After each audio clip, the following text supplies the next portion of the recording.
na guitar. They don't have pink guitar. Maybe No, in the shop. they could probably make it for you. Talk to this guy right here. He's going to tell you all about the wood and everything. Ah, yeah, different. Different woods.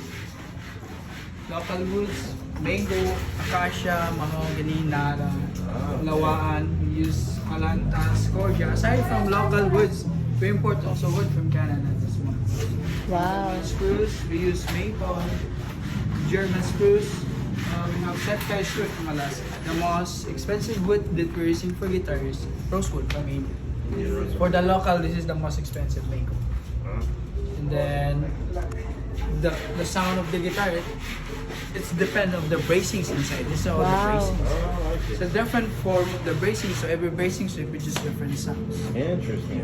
What the So hell? we make here only acoustic guitars. So these are the acoustic bracings. We have two different kind of acoustic.